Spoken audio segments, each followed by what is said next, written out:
Muy buenas tardes. ¿Aló? ¿Sí? Ok.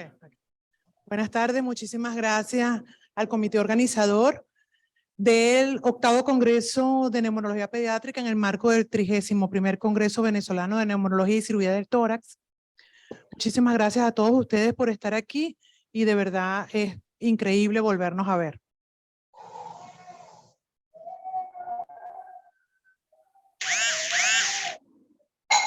No pasa.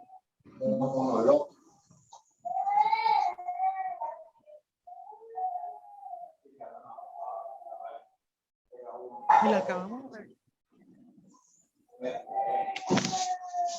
Trasero. Ok. Hablar de tuberculosis. ¿A dónde ves?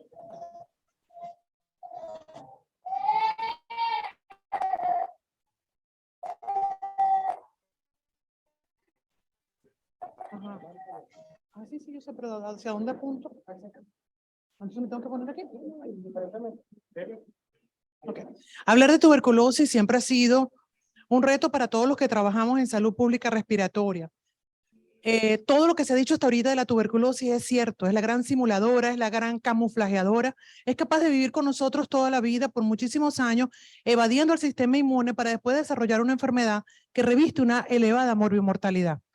Pero hablar de tuberculosis resistente a droga es un problema aún más grave, porque esta habilidosa bacteria se ha valido de una serie de mecanismos por medio de los cuales se ha hecho resistente a todos los fármacos que han ido creándose para combatirla. La tuberculosis sigue siendo un problema de salud pública a nivel mundial. Este es el mapa mundi de incidencia de tuberculosis para el año 2020, donde observamos que la mayor incidencia se encuentra en África, especialmente en el área subsahariana, en el sudeste asiático, parte del Mediterráneo oriental y en el Pacífico occidental. Los países de América Latina con mayor incidencia de tuberculosis son Perú y Bolivia. Venezuela se considera como una incidencia baja de tuberculosis porque todavía nos ubicamos en el rango de menos de 50 por 100.000 habitantes.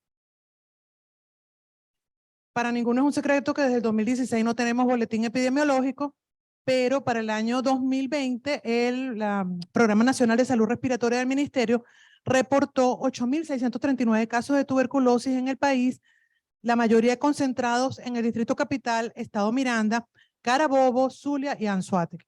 Hay tuberculosis en todo el país, pero estos son los estados que registran mayor número de casos. La tuberculosis en Venezuela mostraba un descenso progresivo en la incidencia hasta el año 2014, donde bruscamente se registra un incremento pasando de aproximadamente 26 por 100.000 habitantes la incidencia a superar los 30 por 100.000 habitantes. Y luego viene una abrupta subida desde el año 2017 al 2020, donde pasamos desde 27, 30 casos por 100.000 habitantes a cifras de 47, 48 casos por 100.000 habitantes. En cuanto a la tuberculosis en grupos, cuando hacemos la segregación por grupo, encontramos que la mayor incidencia se encuentra en los presos, en las poblaciones indígenas, y en cuanto a tuberculosis resistente, que es la que nos compete esta tarde, observamos que para el año 2017 se registraron solo 14 casos. Pudiéramos decir, es una incidencia baja, pero la tenemos.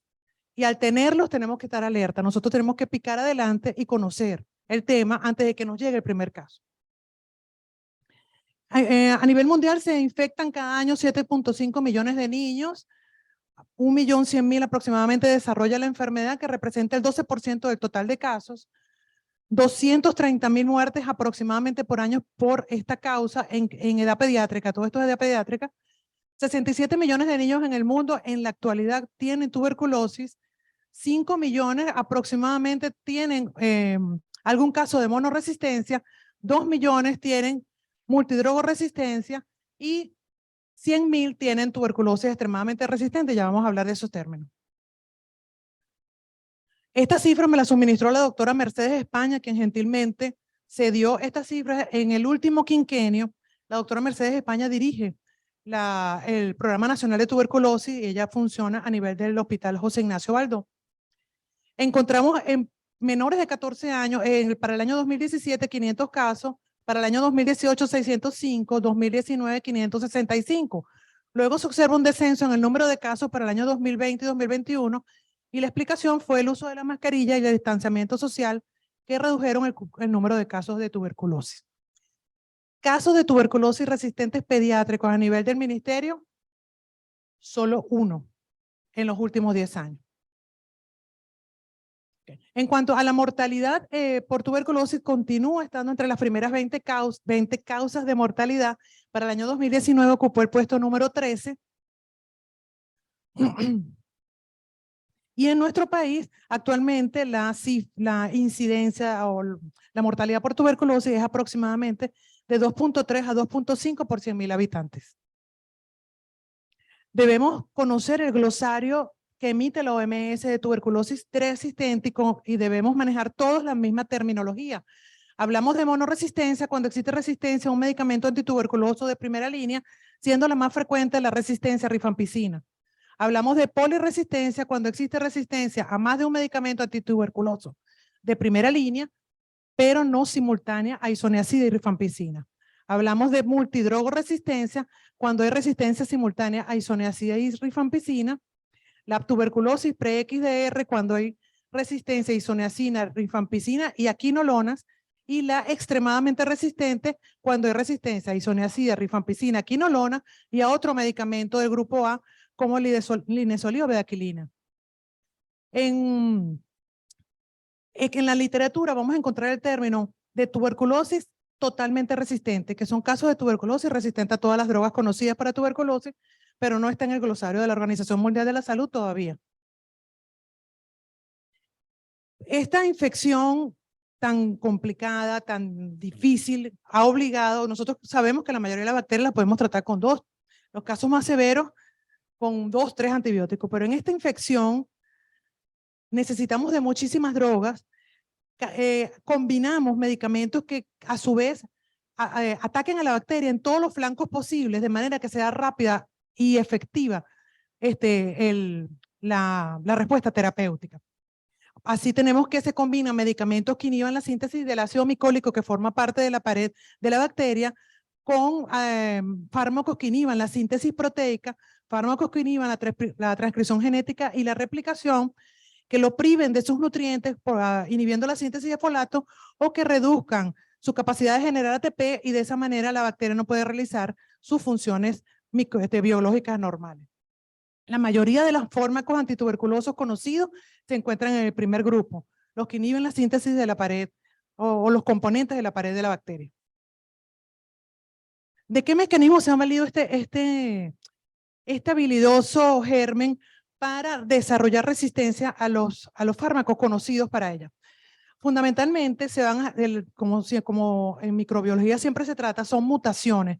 Se van produciendo en su replicación mutaciones que son capaces de generar proteínas que a su vez van a tener una acción antifármaco. Entonces, tenemos que uno de esos mecanismos es generar proteínas que modifiquen la pared celular, haciendo a la bacteria impermeable a que penetre la droga. Otro es a través de las bombas de flujo que se activan y una vez que la droga entra al interior de la célula, rápidamente se activa esa bomba de flujo y expulsa a la bacteria del interior celular y no puede ejercer, por supuesto, su acción. La otra es que se sinteticen proteínas tipo enzimas degradantes que inactivan o desnaturalizan al fármaco y no puede ejercer su función. Y la otra es que se generen proteínas que se van a unir o van a bloquear el sitio de unión del antibiótico en el punto target dentro de la célula para poder generar su función farmacológica. ¿Cuáles son las bases diagnósticas para hablar de tuberculosis resistente?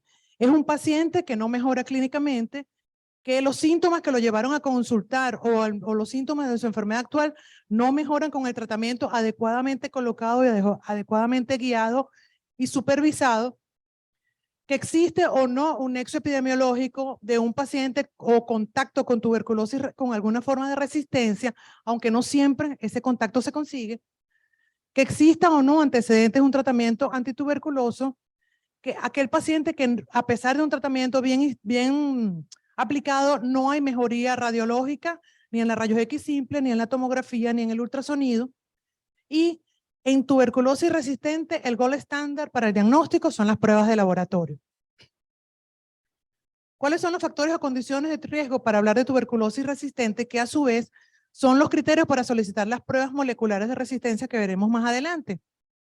Tenemos dos situaciones: que el paciente haya sido tratado previamente con tratamiento antituberculoso o que no haya recibido nunca tratamiento antituberculoso. Si el caso es el primero, tenemos tres situaciones: que existe un fracaso en el tratamiento, es decir, el paciente recibió su tratamiento bien llevado, supervisado y adecuado según las normas internacionales o las pautas dadas por la Organización Mundial de la Salud, fundamentalmente, que es por donde nos guiamos, y el paciente no hubo respuesta al tratamiento. Que el paciente haya perdido, y es lo más frecuente en los países subdesarrollados, pérdida del seguimiento del tratamiento, irregularidad en el cumplimiento del tratamiento o que no fue supervisado por el personal de salud. Y lo último es la recaída. El paciente cumplió su tratamiento debidamente por el tiempo que le corresponde, pero mejoró y después reaparecen los síntomas. Y casos de tuberculoso nuevos sin historia de tratamiento es el paciente que tiene, lo más frecuente es el primer bloque. Estos son los menos frecuentes: contacto de un paciente conocido con alguna forma de la resistencia a los fármacos antituberculosos. El paciente está en tratamiento con drogas del régimen número 1 y al tercer mes se le realizan las pruebas y tiene baciloscopía y cultivos positivos todavía. Los pacientes, los sujetos confinados en cárceles o presos con morbilidades como HIV y diabetes mellitus, inmigrantes llegados al país con un tiempo menor a 2 años, sobre todo si proceden de áreas con alta incidencia de tuberculosis o áreas endémicas, y la exposición laboral, fundamentalmente de alto riesgo, como somos el personal de salud. El diagnóstico de la tuberculosis resistente sigue siendo, de la tuberculosis sensible a drogas y de la tuberculosis resistente, sigue siendo la baciloscopía y el cultivo. Pero todos sabemos que en pediatría nos cuesta obtener una muestra capaz de demostrar el bacilo tuberculoso, pero debemos insistir. Todos sabemos que el niño menor de 5 años no es pectora, que nos resulta bastante difícil obtener la muestra, pero debemos insistir y tratar de lograr obtenerla, ya sea por aspirado de contenido gástrico, por esputo inducido, aspirado nasofaringio o lavado broncoalveolar. Debe tratar de demostrarse. Pero el cultivo nos representa un problema grandísimo, que tarda muchísimo en llegar el resultado. En algunos laboratorios 4 semanas, en otros 6 semanas y en otros hasta 12 semanas para tener un diagnóstico de si es o no es tuberculosis. Aparecen estas pruebas, que son pruebas de diagnóstico molecular, fundamentalmente son pruebas de biología molecular, principalmente reacción en cadena de polimerasa, que rápidamente nos permiten en cuestión de horas saber si el paciente es o no, en esa muestra que nosotros estamos procesando, hay o no hay Mycobacterium tuberculoso, y además nos permiten saber si existe sensibilidad a las drogas conocidas para el tratamiento de la tuberculosis. En pediatría sigue siendo de baja sensibilidad la obtención, el diagnóstico en cualquiera de las pruebas, aunque cuando lo vemos, cuando está presente, la especificidad es bastante alta. Últimamente, hay muchos trabajos que están abocados a facilitar la obtención de una muestra donde podamos encontrar material genético que nos permita hacer el diagnóstico de tuberculosis. Hay ensayos donde se está haciendo estas pruebas genéticas, estas pruebas moleculares en heces. ¿Ok? Hay muchísimos trabajos ahorita cuando nos metemos en la web que están en fase 2, fase 3, facilitando, porque se ha encontrado que en las heces podemos encontrar material genético en Mycobacterium tuberculosis. Y en pediatría son geniales porque el paciente pediátrico, todos sabemos que es paucibacilar, es de poquita cantidad de carga bacteriana. Y la otra es, últimamente también tenemos la determinación de ácido lipoarabinomanán en orina. El ácido lipoarabinomanán es un componente de la pared de la bacteria que se ha determinado en la orina. Entonces se están haciendo estudios para que también a través de este método podamos tener el diagnóstico. Esta es la prueba conocida como Expert MTBDR RIF o GeneXpert, que es una prueba de reacción en cadena de polimerasa, que la tenemos en el Laboratorio Nacional y en algunas regiones del país para diagnóstico rápido de tuberculosis y de sensibilidad a rifampicina. Algunos estados aún no la tienen, pero la doctora España me informó que casi la totalidad de las regiones lo tienen. Nuestro deber es contactar ese laboratorio, conocer al equipo que trabajan con bastantes dificultades y con las uñas para manejarnos en este mismo lenguaje todos. Y que se conozca el manejo de esta técnica.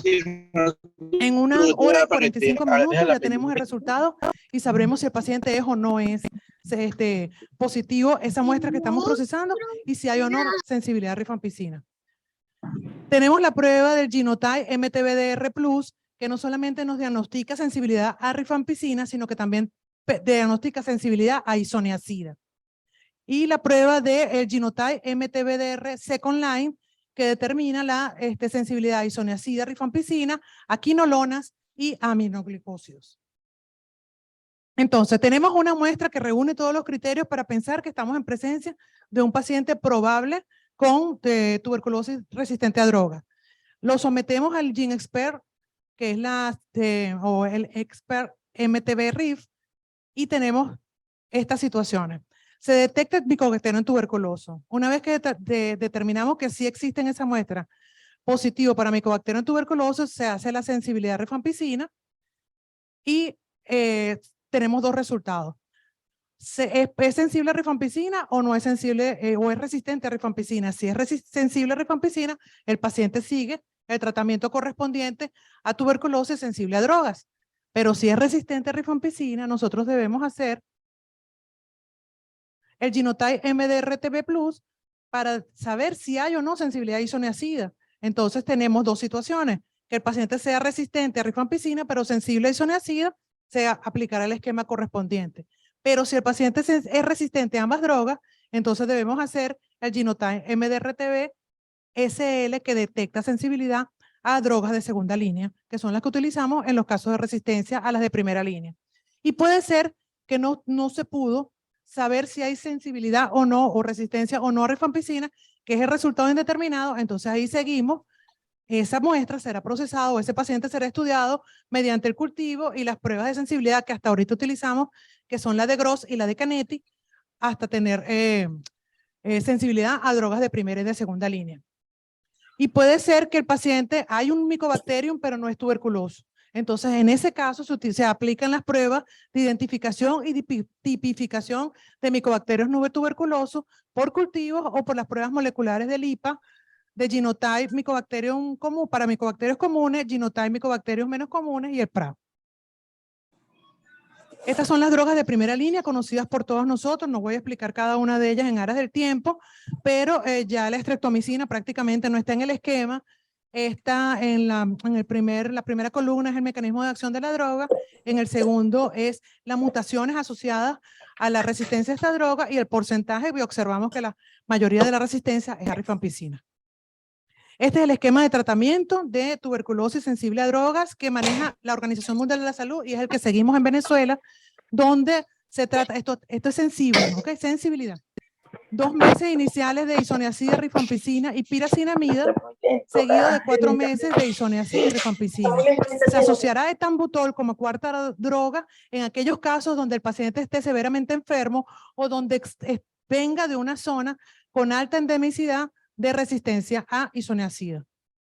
La tendencia mundial o la tendencia de la Organización Mundial de la Salud es a recortar el tiempo de tratamiento de los pacientes con tuberculosis. Y todos los trabajos y todos los proyectos y todos los esfuerzos están en base a eso.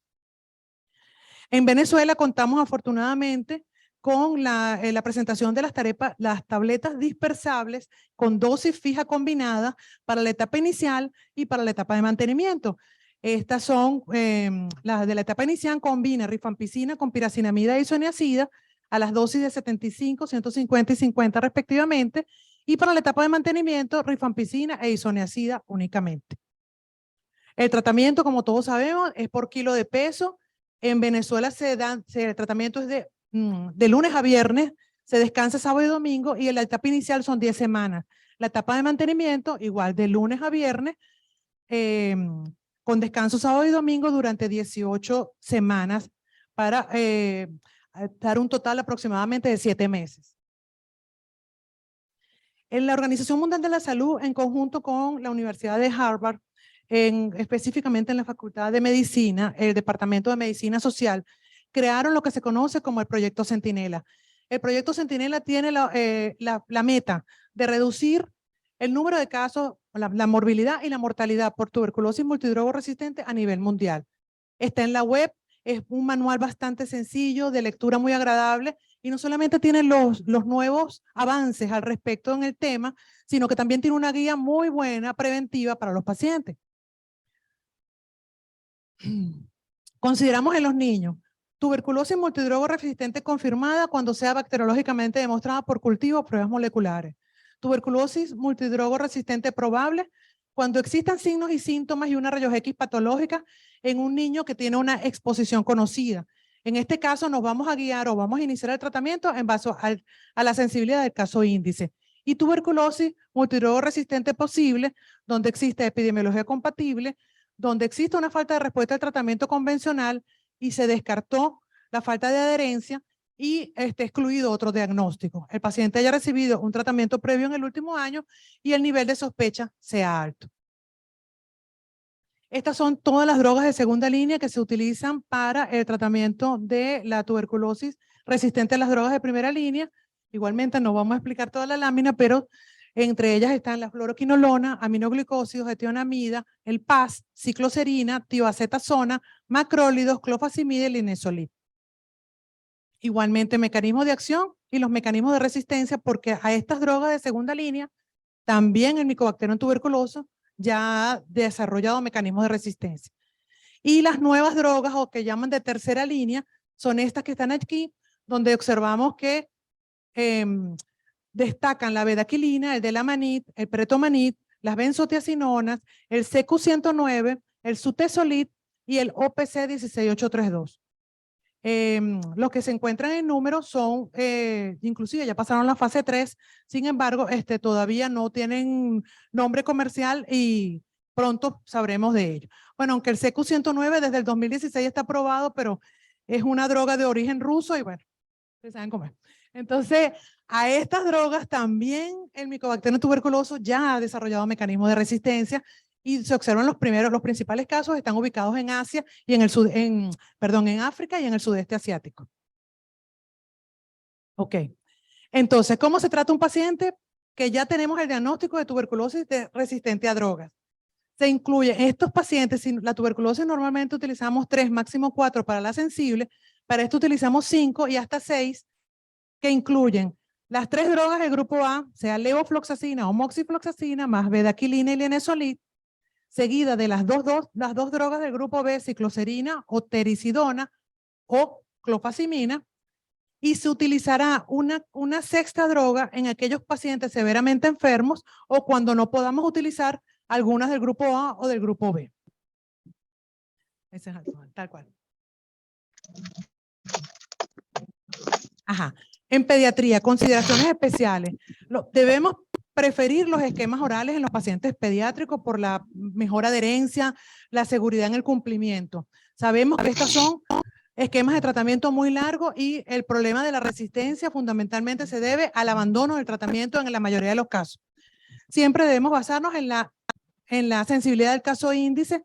En pediatría, tratar de no utilizar inyectables, fundamentalmente los aminoglicósidos, porque el tema de la hipoacusia es reversible. Utilizar al menos 4 drogas, como les dije, y vamos a dejar la quinta droga para el caso de los severos o bacilíferos. Más drogas suman más efectos adversos y no estamos sumando eficacia, sino mayor número de efectos adversos. Siempre dar prioridad a las drogas del grupo A y B, y para el caso de las drogas más nuevas, el delamanid está autorizado para usar a partir de 3 años y la bedaquilina a partir de 6 años. Siempre el tratamiento debe ser personalizado, siempre debe ser, no existen las pautas, pero siempre cada tratamiento es individual. La duración de tratamiento depende del tipo y severidad de tuberculosis. En los casos de enfermedad no severa, ahorita en este momento son 12 a 15 meses de tratamiento, en los casos no complicados. Y en los casos severos o complicados, hasta 18 meses de tratamiento. Y tener en cuenta que esto significa 5 o 6 drogas, todas con efectos adversos durante 1 año y medio. O sea, todo eso va sumando efectos adversos. En la enfermedad severa, cavitado diseminada, como les comenté, hasta 18 meses de tratamiento. Los nuevos regímenes, que es lo que pretende el proyecto Centinela, es reducir el tratamiento de la tuberculosis multidrogo resistente a esquemas de 12, 9 y hasta 6 meses. Ojalá lleguemos a eso. Es importante el monitoreo de las reacciones adversas y, bueno, recordar que en pacientes con HIV debe iniciarse el tratamiento antirretroviral independientemente del número de CD4. El tema tuberculosis HIV es no de una, sino de 5 conferencias en un día, porque es muy, muy extenso. Okay. El paciente con tuberculosis multidrogo resistente, recordemos que debe hacerse control de peso semanal, no solamente porque es un indicador de evolución, sino también porque los tratamientos se dosifican todos, como bien sabemos, por peso. Debe realizarse una consulta mensual especializada o antes, si el caso lo requiere. Se requiere hacer vaciloscopia y cultivos mensuales, laboratorio mensual que incluya no solamente la evolución, o sea, cada caso en particular irá dando la pauta, pero siempre mensualmente se debe chequear funcionalismo hepático y renal porque todas estas drogas son nefrotóxicas y hepatotóxicas y algunas tienen efectos cardiovasculares. Debe realizarse rayos X de tórax PA y lateral cada 2 meses o antes si el caso lo requiere. Tomografía de tórax al inicio, en lo medida de lo posible, al inicio, a los 6 meses y al final del tratamiento. Y esta es una enfermedad de manejo multidisciplinario. No solamente del pediatra, el neumonólogo pediatra, el infectólogo, sino que muchas veces vamos a necesitar del hepatólogo, vamos a necesitar del nefrólogo, del psiquiatra, porque el paciente con este tipo de entidad sufren de depresiones y eso los lleva inclusive a abandonar el tratamiento, no solamente el paciente, sino sus representantes, porque es bastante difícil tomarse diariamente ese bojotón de medicamentos durante 1 año y medio y lidiar con los efectos adversos. ¿En dónde estamos? Esto es el PAN-TB o proyecto para descubrimiento de nuevas drogas en el tratamiento de la tuberculosis. Esto es el trabajo de un grupo de organizaciones filantrópicas, de la empresa farmacéutica y de la Organización Mundial de la Salud, donde están ensayando esquemas con tratamiento de tercera línea, excluyendo los de segunda y los de primera línea. Existen 2 esquemas de tratamiento ensayados hasta ahorita, acaba de terminar la fase 2, van a iniciar la fase 3 y las drogas utilizadas son estas que están aquí. Un esquema es bedaquilina de la manís, sutesolid, el OPC 16832 y el otro es pretomanid, bedaquilina, sutesolid y el OPC 16832. Entonces, pronto tendremos esos resultados y es probable que para el próximo congreso ya tengamos cómo va esta situación. Ellos pretenden llevar el tratamiento de la tuberculosis multidrogo resistente a esquemas de 4 y 3 meses. Ojalá se logre. Siempre debemos conectarnos con la Organización Mundial de la Salud en esta enfermedad que azota al mundo entero. La Organización Mundial de la Salud tiene un proyecto que se llama NTB o fin de la tuberculosis y esperan para el año 2035 reducir la tuberculosis en un 90% la morbilidad y en un 95% la mortalidad. Siempre están enviando a través de la web suplementos, afiches de información al paciente, porque lamentablemente esta es una enfermedad donde la prevención juega un papel muy importante, pero no se logran bajar las cifras a pesar de las campañas que se han hecho en todo el mundo. El manual operacional de tuberculosis, que es una guía de bolsillo, es bastante sencillo, se actualiza todos los años y también les recomiendo su lectura porque es muy interesante, muy interesante. Bueno, esto es todo lo que le traje para esta tarde. Hay muchas cosas que hablar todavía de tuberculosis, sin embargo, en aras del tiempo, no pudimos extender más el tema, un tema muy apasionante, nos llena de mucha angustia porque si la tuberculosis era algo que genera tanto angustia, imagínense que tengamos una tuberculosis resistente a todas las drogas. Entonces, muchísimas gracias por su atención.